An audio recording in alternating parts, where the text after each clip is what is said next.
But yeah, just to give you guys some background, I'm actually in Mexico right now. I've been here for the past few months, but I'll be back for opening day. So it's time to start talking A's baseball. And just as an observer from afar, A's Fan Fest looked incredible on Saturday in Jack Lemmon Square. Me and Hal were talking about it offline. We were thinking maybe what 8 to 10,000 people were there. I don't know what the official count was, but it looked incredible. I just want to get your guys' impressions of that. Did it feel as incredible as it looked? Yeah. Yes. Yes, it did. What was interesting is like early in the day, I got there. Obviously, Hal was there crazy early too, and the setup phase of the event, and it's like you're walking around and you're seeing all the cool stuff set up, and you're like, man, I hope people come. Like Yeah, you don't yeah. know who's gonna come, you don't know how many people are gonna come, you just have no idea. Around 11, the gates opened. I went back inside, and then when I came back out to hit the stage to greet the people, I was like, "Whoa, there's so many Yeah. people here!" Your selfie And was that was epic. Your selfie looked great, man. Your selfie looked so that good. that Yeah, was yeah. that was at like 2 o'clock, probably 2:30. But at 11, when I first went on the stage, there's already a lot of people as it just started. So I was blown away. Outdoors packed, indoors packed, vendors happy, beer gone. Hal was out there passing out cotton candy. I had to keep them away from my kids because they're all sugared up. But it was an epic day. That's so good. Yeah, I gave away, I think, about 350 pieces of cotton candy. So that was fun.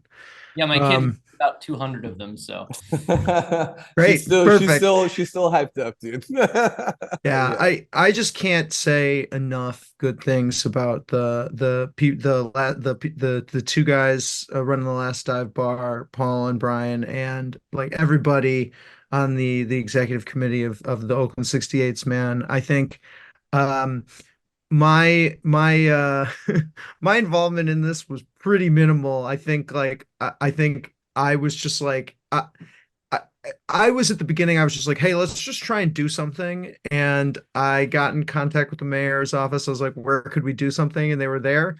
And then, they were like, do it in Jack London. We set this thing up. And I mean, when they were first like, oh, yeah, well, we have this big thing and we'll close down a bunch of streets, I was like, oh, this is gonna be a serious one. Yeah. And then they just went they just went bananas. I mean, they invested so much money, they invested so much time. They I mean, the connections that they pulled, like the last dive bar pulled through all their knowledge of all the card shows and all these other things to like even get, and they approached so many people to try and get them. And just the amount of like legwork time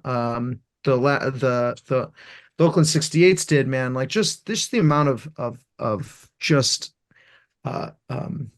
permitting was insane. And people put up, man. It was an if you build it, they will come kind of thing.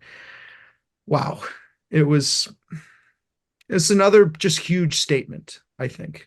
Do you guys feel like I mean, I know it feels great as a fan to see this and see that unity, but do you guys feel like this will actually have any impact on the stadium process? I know I was talking to Hal about that, and how do you feel like this could have any impact at all, just showing the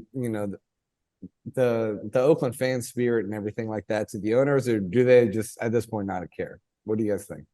I think they notice. I think they notice. It sends a very loud and clear message that investment in the A's fan base yields return.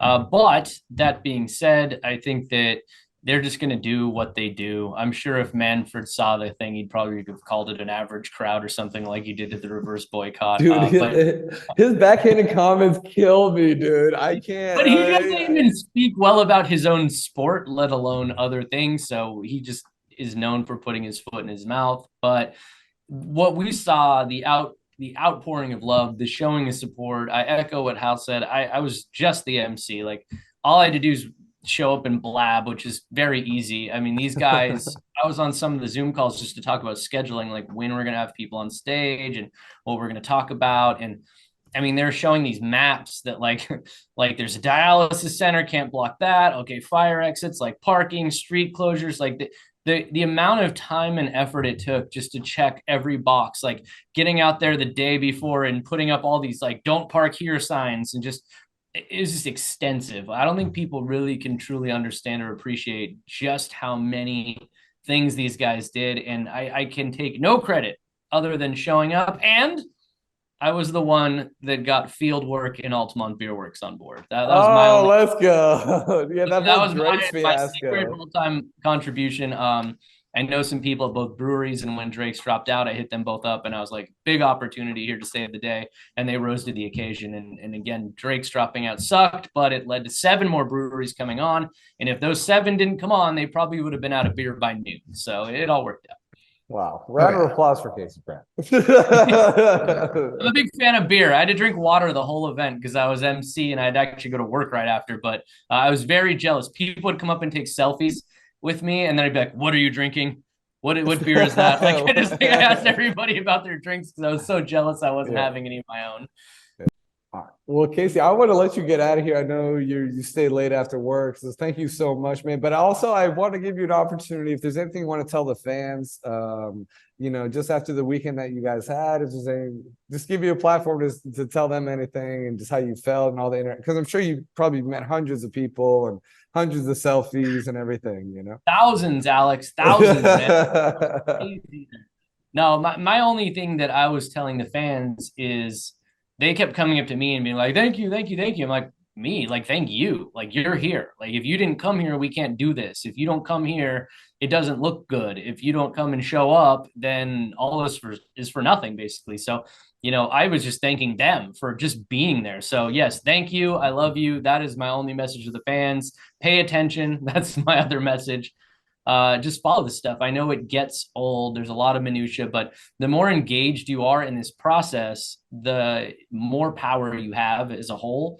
And I think maybe it was Hal that's mentioned this in the past. I think that Steve Tavares, East Bay Insiders mentioned this. Like they have this like built-in A's army that they could have just used to their advantage anytime they wanted, and they just failed to do so. So like Yeah. we have to be our own A's army, so to speak. So if you're a fan, pay close attention, stay engaged, don't give up hope, and don't go inside the Coliseum on opening night.